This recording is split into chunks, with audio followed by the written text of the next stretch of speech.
Hi there. I'm so happy to see you here. I can actually see you, which is really nice. And I hope you've been to the Seeds installation. Hello.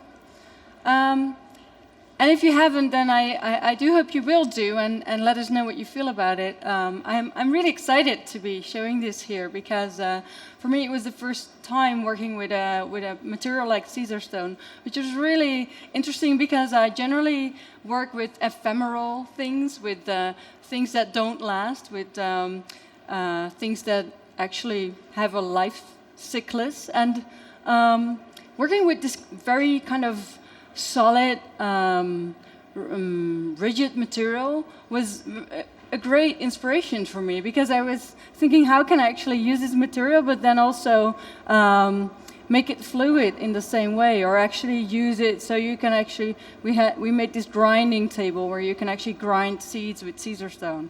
So I was really trying to push it in a way to make it feel relatable as a human being, that you can actually touch it and that you can actually work with it, which I really like.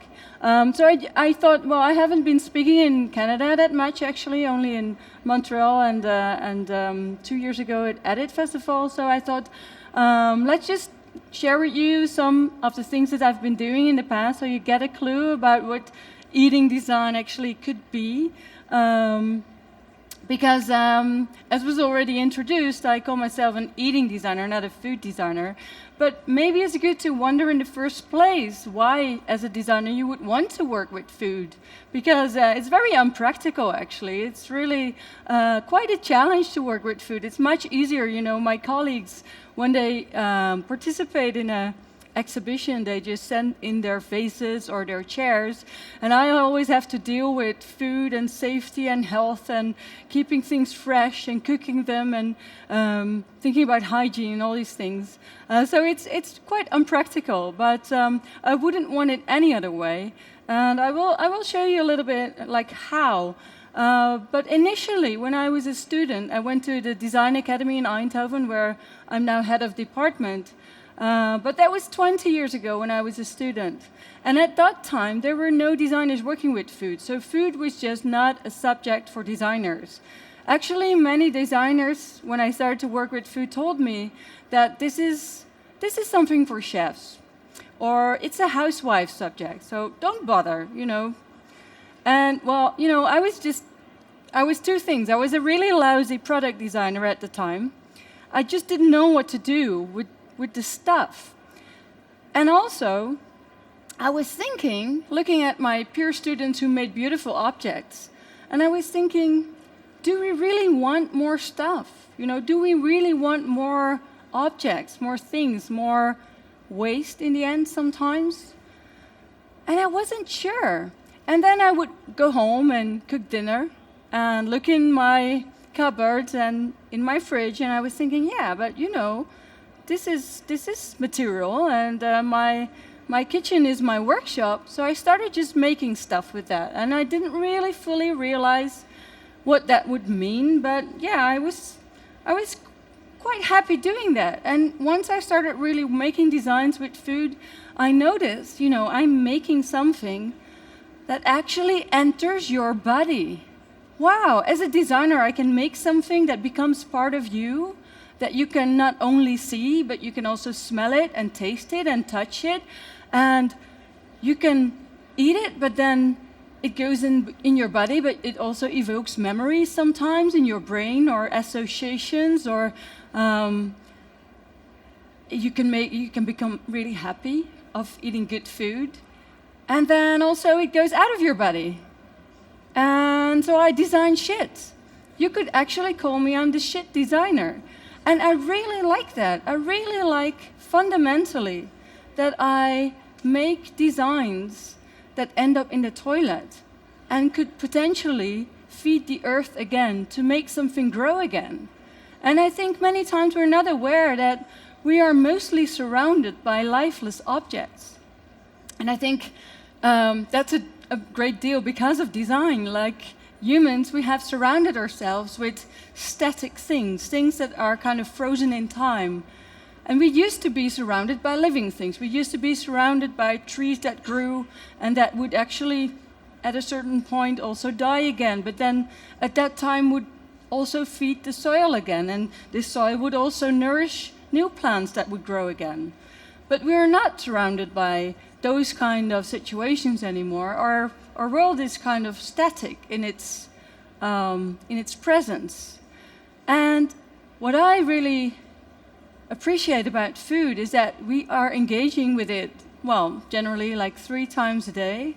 And 3 times a day we are using all our senses, not only our brains and our eyes walking around on legs like how we actually are in the world many times. I mean, myself, I tend to see myself as walking around brains with eyes.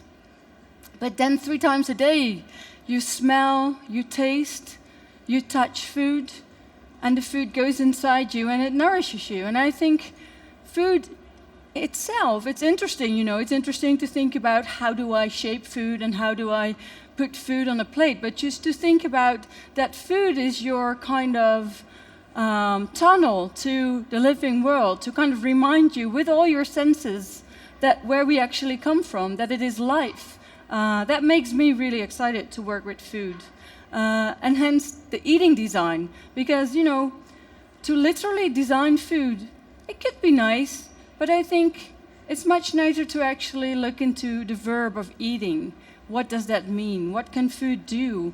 So I actually use food more as a tool to actually evoke memories or to make people engage with each other than I use it as a subject to shape. So I'll just give you some examples, and I thought maybe it's nice to start with the very first thing I did with food when I was a student. So this is actually 20 years ago, and I was a student and I had the assignment to do something with the color white. And in many cultures, white is the color of death. And I was just researching into rituals around death, rituals around burials or mourning. And I noticed that in many cultures, food is really important factor in this ritual around a burial. But actually in the Netherlands, we don't really have rituals when it comes to funerals. We dress black and then we go to the funeral and then we get a cup of coffee and a slice of sponge cake. If we're lucky, we get a roll of cheese. It's really quite sad. And I was looking at the other rituals in different cultures and I thought, why not make an alternative ritual for all these poor Dutch people without any rituals, using only white ingredients. And I just prepared them in a very simple way. I was a student, I'm not a chef. I do collaborate with chefs, but I'm not a chef myself. So I just prepared them very simply. And I noticed actually that white food, when you have it in front of you, vibrates a really serene feeling. So when you actually are approaching a table full of white food, you are overcome with a very serene and calm feeling. But also, actually, the flavors of white food, they combine very well together. They're very subtle, but sometimes also bitter and sharp or a little bit sour. And I think all these flavors symbolically are very beautiful for a funeral.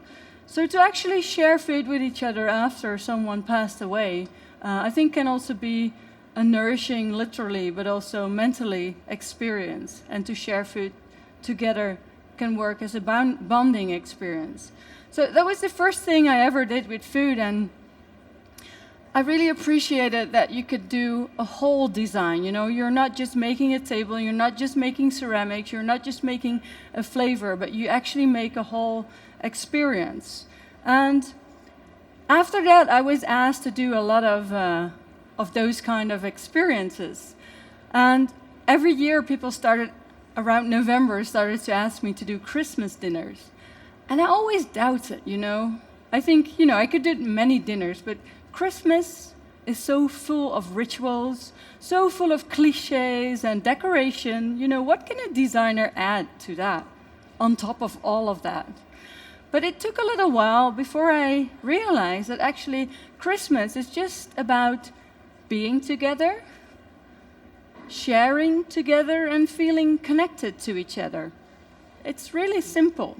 So what I did is I made a really simple intervention of normally you have a table with a tablecloth and it goes down to the floor, and now I took it up into the air and I made some slits in it, and we invited 40 people that didn't know each other, so 40 strangers at the table.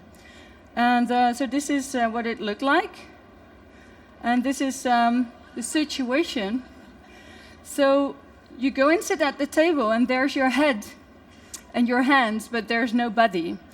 And the reason for doing that is threefold. First of all, when you are in this situation, you can literally feel every movement, so you're actually literally connected to each other. But also, if you can only see your head and not your clothes, and actually your clothes reveal a lot about your identity generally, then you become more equal. So people of various backgrounds are more prone to start talking with each other when they are looking more equal. And well, everybody that does like group bonding exercises knows that if you put 40 strangers in a strange situation, they will start to bond more quick. And this is the same dinner. I actually prefer the backside. This was in Japan, where I got a bit frightened doing this actually, because people were behaving very formal when entering the space. And I was actually scared that they would just refuse to participate in this. But I noticed that once they decided to sit down and put their heads through the tablecloth, it was just as if their masks were falling off. They were becoming really open and playful and communicative and social, which was a really distinct change of behavior. Well, you can see that it's not only the situation, it's also the food, but the food was very simple. So you can see that this lady here, she has 2 half plates, and on these plates is melon, and everybody on her side of the table has raw melon, and everybody on the opposite side of the table has raw ham. Well, ham and melon is a classical Italian combination. Most people know that, so they will start to swap their plates together and share their food together to complete the dish. You don't have to tell them what they do. They will just start to do it naturally, because it's iconic dish. Then the main course has the same kind of idea. The first person would get a huge piece of rib. The second person would get a whole pumpkin stuffed with seeds and nuts and everything from the oven. The third person would get a whole lettuce. The lettuce would be clean, but it would still be whole and filled or stuffed with nuts and croutons and dressing. And the fourth person would get only potatoes. Well, people are social animals. You don't have to instruct them. They understand that they need to cut everything up and start sharing to actually complete your meal. And they made a big mess, and I think that's always a sign of a good design, a big mess. So it was really nice to see how everybody started to participate and interact with each other. And at the end of the evening, we actually cut each other free because we didn't need the curtain anymore to actually feel connected with each other. So as you already heard, I had some restaurants. 7 years, I had 2 restaurants.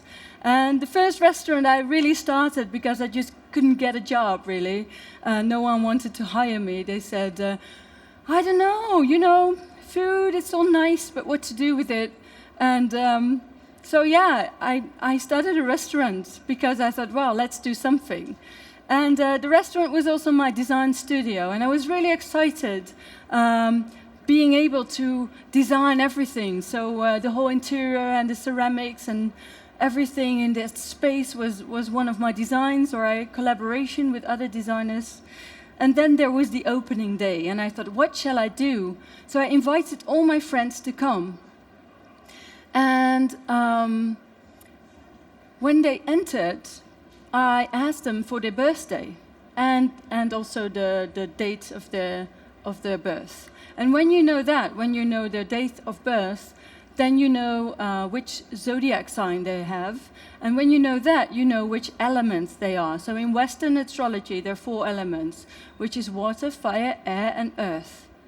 And I didn't tell them anything about my plan, but they just had to tell me their date of birth. And according to that date of birth, they got a ribbon in a certain color with a little smelly herb next to it. And the herb was obviously linked to their element. And then they sat down and they got some specific food linked to their personal element without them knowing why. So as you can see here, there's someone who is an earth person.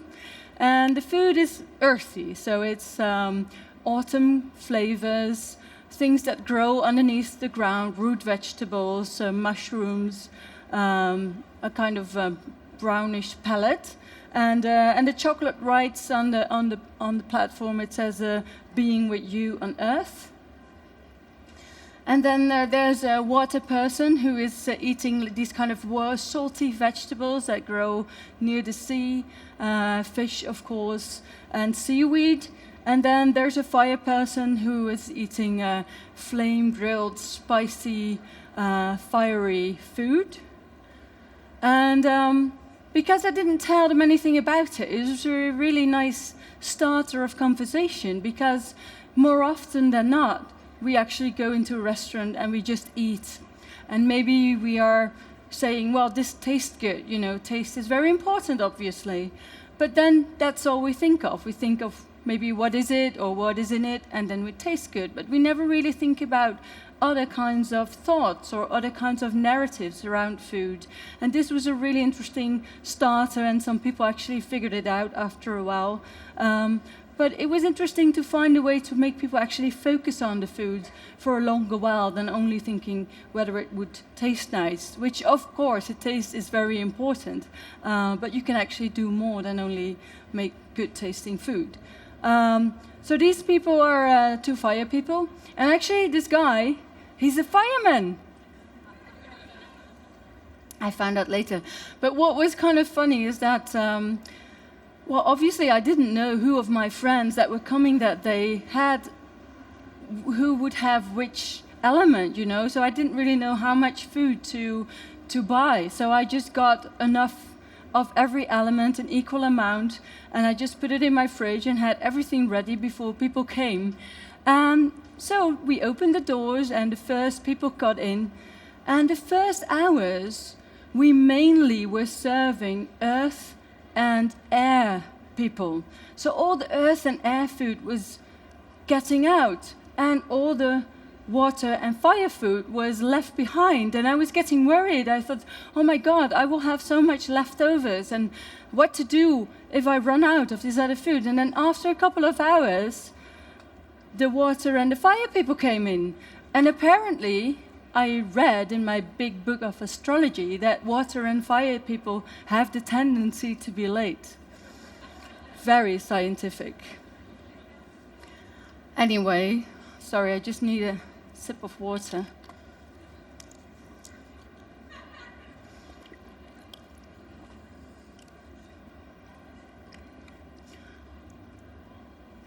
So I did a lot of dinners, and dinners are really nice. It's a really nice kind of canvas that you can experiment on, but dinners are also kind of a fixed format, you know. People have certain expectations within dinners, which is sometimes kind of boring, you know, if you want to creatively express or expand on your ideas. So I started making installations, which is a really nice free form of experimentation where you can actually incorporate food. So I did this installation, which was at the first time I did it for Performa in New York, which is a performance art festival. And they had as a theme the theme of the futurist art movement. I don't know if you know the futurist art movement, do you? It's an art movement from the 30s of the last century. And this art movement was really obsessed with the mechanical revolution. So they were really obsessed with aerodynamics. They were obsessed with masculinity, with fastness, with a changing world that was for them going really fast with all this industrial revolution. And they also had a fascist side to them, so they were not really a very kind art movement. But one of the things that they did was Gesamtkunst. So they made these artworks that were both poetry, food, painting, music, and all put it all together. So it was a kind of absurdist art altogether. And one of the frontmen of this movement was called Marinetti. He was an Italian. He made a manifesto, and this is one of the first art movements that took food into their idea of making art.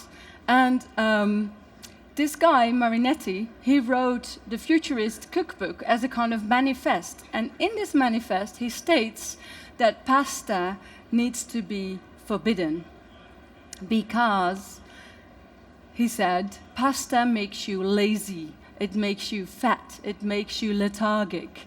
Pasta is not doing what meat does, because meat gives you energy and power. That was his statement.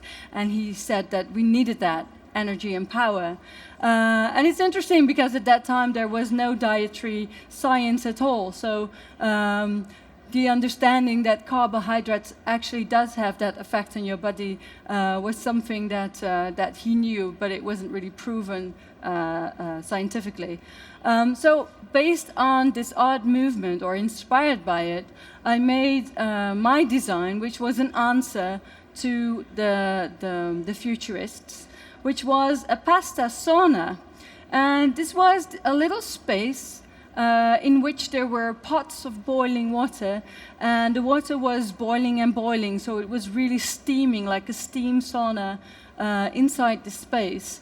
And when people entered, they got a little dish with pasta dough, and inside they would go inside, and there were people on ladders with pasta machines, but the pasta machine was connected to a music machine. So they would actually make your pasta and then turn the wheel around and then also create some music. So it was this kind of idea of Gesamtkunst, that there was sound, there was smell, there was humidity that you would feel. Everything would be together, and eventually you would. So here you can see that actually the music machine is very much linked to the pasta machine in a visual way. And then you would get your pasta and then eat it together. And okay. There is a little... Dankjewel. Maybe this is a bit long. Can you maybe forward this a little bit? Oh, you can already see it. It's okay. Yeah. So here you can see that it's actually one movement, but it's actually making pasta and music at the same time. Okay, I'll move forward because it's a bit long. So I did lots of installations, but I also just like to look at human behavior. I read a lot of behavioral studies, psychology studies of how humans are behaving when it comes to food, because we think we are really rational, but food studies shows that especially when it comes to food and sex, I think humans are super irrational. And I think that's really fascinating. I think designers can really use this kind of knowledge to create their designs. Obviously, I think this is something that many of us know, that we have the tendency to overeat. And in the time of obesity, worldwide epidemic, I think it's interesting to look at the system behind it. And one of the reasons why we overeat is actually because our eyes cannot really communicate in the right way with our brains to understand how much we've got on our plate. So if we have like a full plate, we will empty the plate. But if the plate is a bit less full, then we will also empty the plate, but have the same feeling inside. So we can't really understand how much we eat visually. So I was thinking, what if we actually put things on our plate? So visually we think this is a full plate, but actually it's not really, because some things are not edible, but they look edible. and then we trick ourselves into thinking the plate's full, we will eat 20% less and are actually feeling full, but in the course of time we will not gain weight because we eat a more healthy amount of food. So it's actually quite nice to do the flipping thing. So I've been creating a series of objects that you can actually put between your food and play with them as well, because if you start to play with your food, if you start to actually consciously style your food, then you will also eat more consciously, which is also one of the studies found out. So it's a thing of filling your plate, but also playing with the food and with the appearance of the food. These are just some pictures I took at home of friends coming over to dinner, putting their olive seeds on it, stuff like that. What I really like most is when, as a designer, you don't necessarily have to make something new, or you actually don't make a product, but that you design a new perspective on something which is already there. Because I think when you are always focused on creating new things, then sometimes these new things are just empty things. You don't always need new things. Sometimes you actually need to look at what you already have. And I think when it comes to food, we have to realize that this is the first time in history that we are living in abundance. So when we look at our ancestors, they were used to times of scarcity. They were used to times of feeling hungry, and that was a very normal state. And we are lucky enough to not be living in that time. But the funny thing is that our ancestors, they were dreaming of the land of plenty. So they have been writing books about this. They have been making paintings about this. This was their dream. Maybe one day there will be a time where we live in the land of plenty, and everybody, and I'm saying everybody, I know there is also a part of the world that is hungry, but never before was there such a big part of human population that was not hungry anymore, and that could really easily have access to food.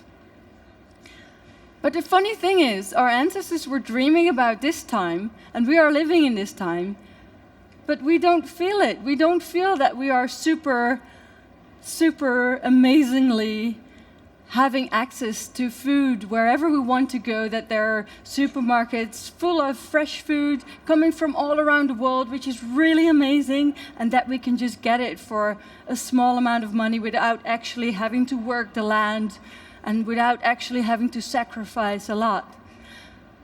And I think that's so fascinating. So we're actually having this, but we don't see it. It's like our curse. And we are actually eating too much of it and actually feeling a burden of it because we are actually getting ill. And so sometimes I think as a designer, you can also use your creativity to make people see things in a new way without actually having to design something new. So in the Netherlands, we have one of the purest tap waters in the world. It's really quite amazing. It's sometimes even more pure than the water that you get in bottles. Still, Dutch people buy a lot of bottled water. And we flush our toilets with beautiful, pure tap water. We wash our hair with it, we wash our clothes with it, our cars. We don't think about tap water. What we do think about, though, is wine or beer. We want to talk, but let's say wine. We talk about wine, we drink wine, we taste wine, and we talk about the terroir, you have to say it with the French accent, terroir of the wine, which actually means the soil that the grapevine was growing in with its roots and then sucking up all the minerals and all the other little elements that actually go into the stem and then eventually turn into a grape, and this grape becomes wine. And there you can actually taste the variations in the soil. And people take this really serious, and they also want to pay a lot of money for it and put it in beautiful bottles and really enjoy it. But actually, tap water has terroir too. And it has the same kind of qualities as wine has. It's just a little bit more subtle. So I started doing the Dutch national tap water tasting. In the Netherlands we have 12 provinces and every province has a capital. So we drove around the country and got all the waters from the capitals of the Netherlands together in one place. So you didn't have to drive around the country yourself. And you could actually taste them all together. And once you could actually put them next to each other, then you can really distinctively taste the variations in its flavor. And then you can also start to play with it and maybe give an award to the best tap water. And the thing is that we never talk about the taste, but once you start to talk about taste and flavor, then you also start to appreciate tap water. And then you start to also understand the notion of the value of the water. So this is the same installation in a different setting. So every shelving system in the previous one, this was, by the way, this is an empty water bassin, has 360-liter bottles of water, because 360 liters is what the average Dutch person uses every day for water. Also for washing and also for showering and toilets and all this stuff. But then we didn't calculate the amount of water that you also use by eating meat, for example, or by eating other things, because that's also another water footprint. It's a different story. So sometimes projects can be really small. And what you see here was a project I did for the Historical Museum in Rotterdam. And maybe you know that Rotterdam has been severely bombed at the end of the Second World War. And this caused a hunger winter where many people died of starvation. So there was very little food, and this little food they used to make specific kind of dishes. And they were printed in the newspaper so that people understood, for example, how to treat tulip bulbs, things that they ate at that time. So for this museum, I went to the Resistance Museum and I got some of those beautifully handwritten recipes and I just recreated them. I didn't do anything with the recipe. I just made them into small portions and I served them as a ranchin. So when people came in, they got a little coupon like the ones that they got in the war, and with the coupon they got a cup of surrogate coffee and a little ranchin of food of that time. And I did this because I was just curious about the flavors, because I wanted younger people to taste it and understand more of it from a flavor perspective. So this is the name of one of those dishes called Hendrick the Hunger Killer. That was just one of the names. But what happened here is that a lot of people came to this exhibition that were actually children during the time of war. And once they started eating my food and actually put one bite into their mouth, suddenly locks were opening up in their brains and memories came out of the time that they were children in the war, of the time that they were in their kitchens with their fathers and mothers still alive. All these memories that they carried with them for all this time but had forgotten about.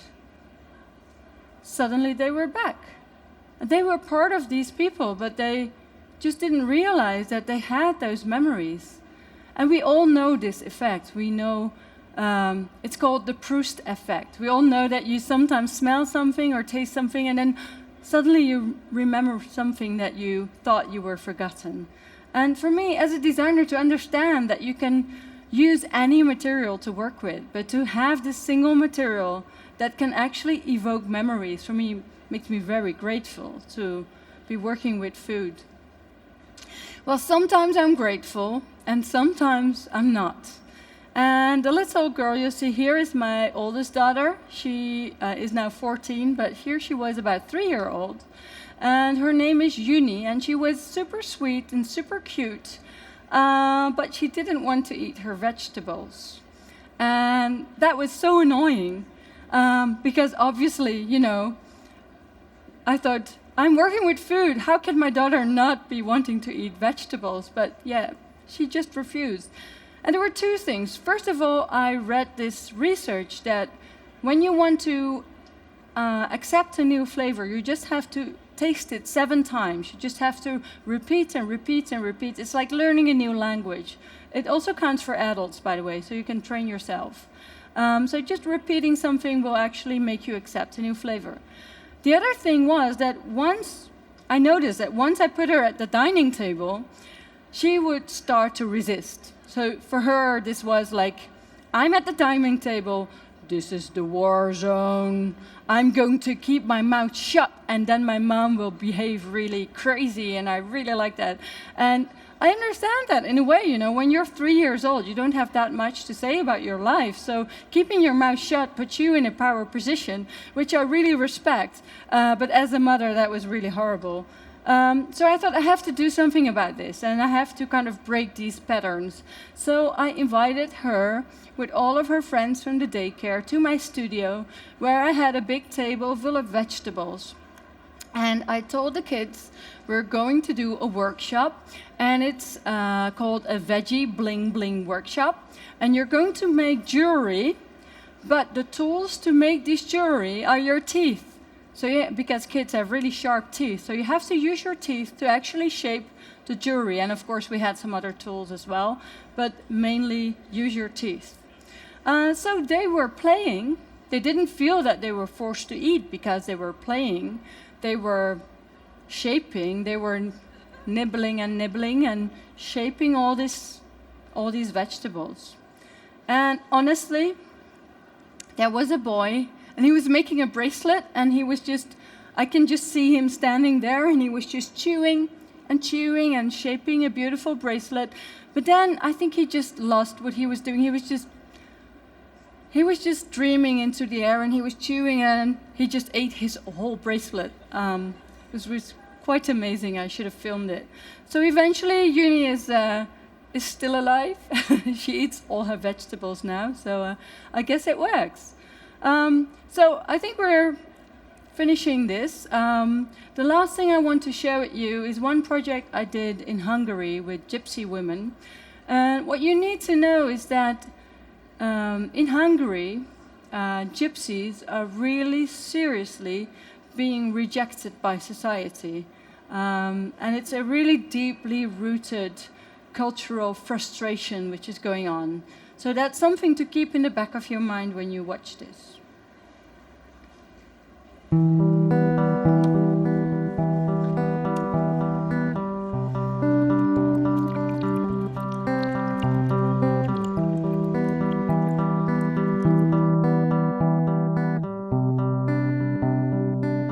This is a performance around a group of Roma gypsy women. I think if you want to think about understanding between different social groups, I think food is a very, very strong tool that you can use to create a bond between people.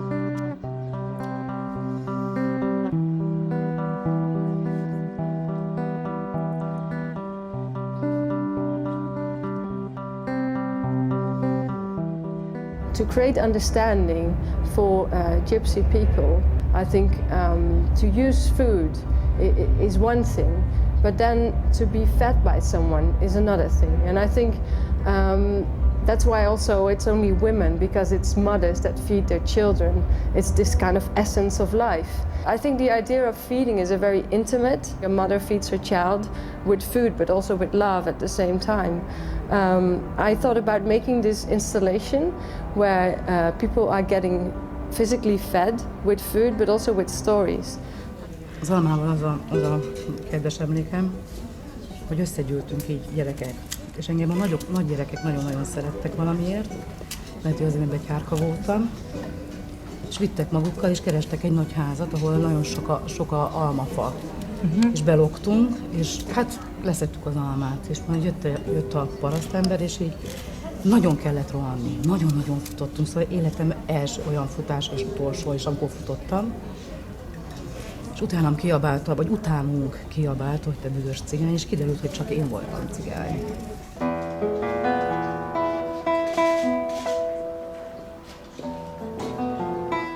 The installation is made in a way that you can't see each other. You're sitting under the table, you have this little tent. Inside there are pictures and text and a flashlight, and it's a kind of strange environment.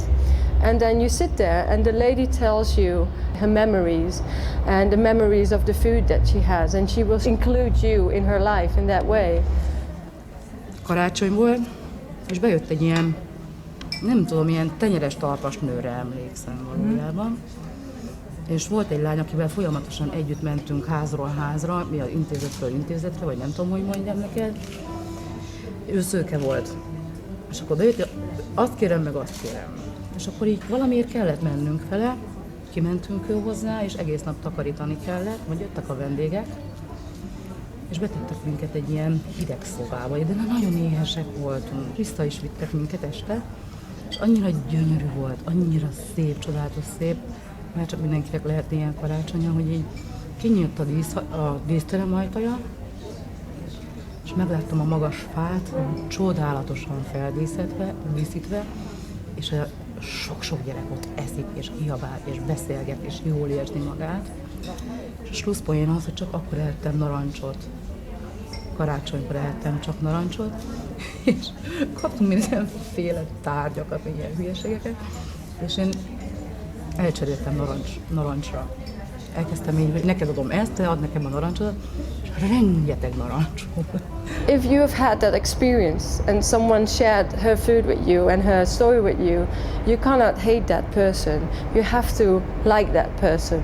It's Immanuel Kant that said that if you break bread with each other, you can't break each other's neck. Adok egy olyan dalt, amire gyerekkoromban mindig elaltatott egy nevelőnél. Jó? Csukd a szemed. Légy szíves.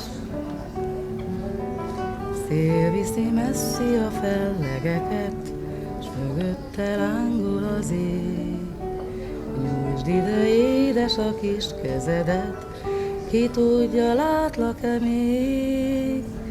Ki tudja, ölele a két karom, ki tudja, csokol-e a szád galambom, ki tudja, mely nap és mely hajnalán indul az után tovább. Örültem, hogy itt voltál. Azt szeretném, ha nyugodtan itt ülni, majd jön egy kísérő, aki elkísér.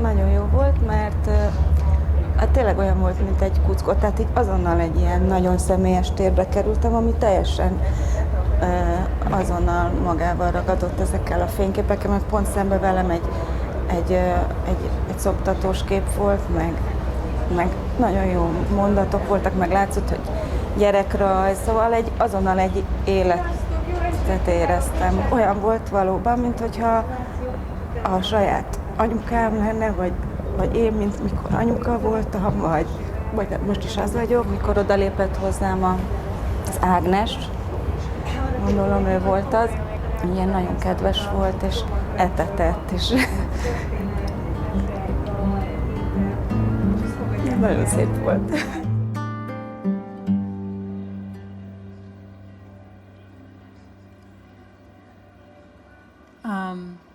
Yeah, feeding is a... Thank you. Actually, I wish that the women would hear your applause, because when we started, they actually said, well, I don't think that anybody will want to come here and listen to us.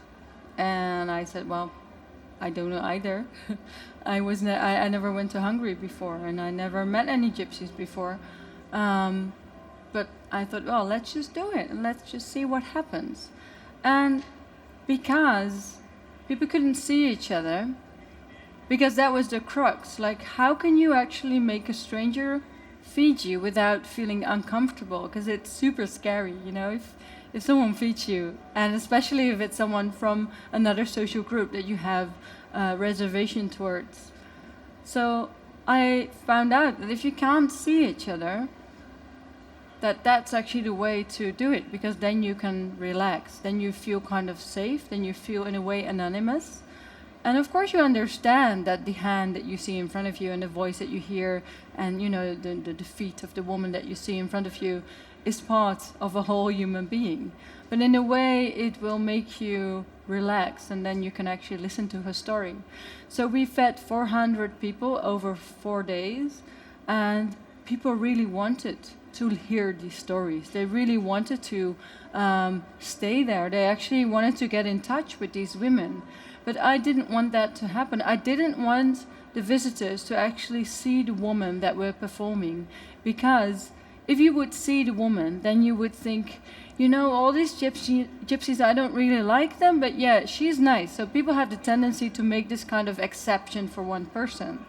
And I was hoping that if they wouldn't see her, that they would actually go out in the streets and see a gypsy woman and think, oh, maybe this is her, or maybe he is her brother, or maybe her father, or maybe her sister. So I was hoping that people would make this kind of generalization to see her as an example for a bigger group. So eventually, what happened, because when the ladies started with it, they were like this. And then after they understood, like, this is really powerful. This is really great, because they understood the energy that was coming back. And they started to walk like this. They were very confident and very happy, which was really great to see this change in behavior and change in energy. And the most left-wing newspaper and the most right-wing newspaper both wrote about the project, and the whole debate about gypsy integration started to get a new insight in a bit of a more humane way.